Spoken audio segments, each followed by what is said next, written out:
Hello everyone, this is Jessica with Black Travelers Network. Today's article is actually an update to an article that we covered back in January 20th to be specific. This is regarding the Cape Town, South Africa water crisis.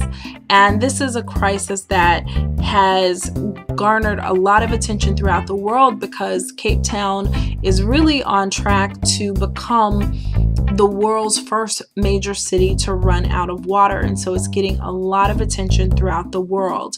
And although this is better news, Cape Town, unfortunately, they're still not out of the woods as of yet. And so just to get into the story, the name of the story is Day Zero, pushed back to July 9th. And this article can be found at Eyewitness News, and we'll drop the link in the description box. The article says Cape Town's Day Zero has been moved back to the 9th of July. Officials say reduced consumption has helped push back the date, which was set for June 4th, a week ago. The city used 523 million liters per day last week, from 526 million liters the week before. The Groenland water donation to the Steenbras Upper Dam has helped. Cape Town's average dam level is now at 24.4%. The Western Cape is currently experiencing its worst drought in 100 years. In Cape Town, level 6B water restrictions are currently in place. Cape Townians have had to cut their consumption to 50 liters per person per day. Deputy Mayor Ian Nilsson said, quote, "It is essential now that we continue to sustain our efforts of keeping water usage low because that will assist us in defeating Day Zero," end quote.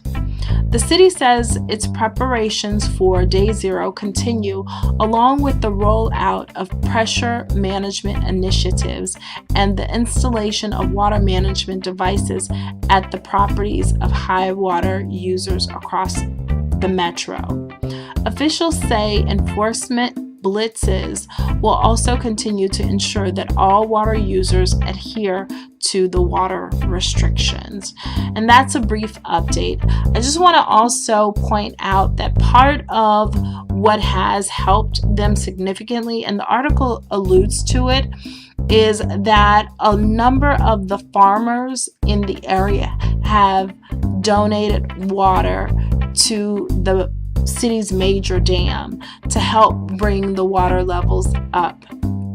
And in talking to one of our correspondents in Cape Town, he was able to inform us that there are private farmers in Cape Town who own their own private dams. And as a result of them owning their own private dams, these farmers have obviously over time formed an association. And so it's through their association that they've decided to donate water so that everybody can benefit from the water that they have a surplus of. And what's really interesting is our correspondent on the ground, I was really intrigued by this concept that you could have a group of people who own private dams and essentially owning water, which is a natural resource.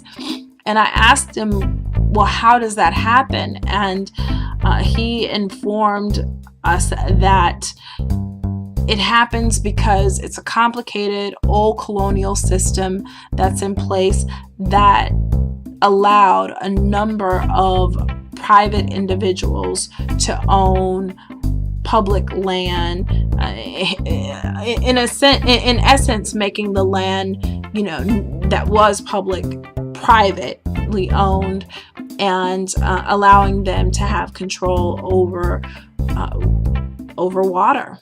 And so with that being said, that is what the situation is like right now in Cape Town. The good news is that day zero has been pushed back. It's been pushed back multiple times from April to May and to June 4th, and now they're pushing it back to July. So that's a good sign that they're able to push the date back.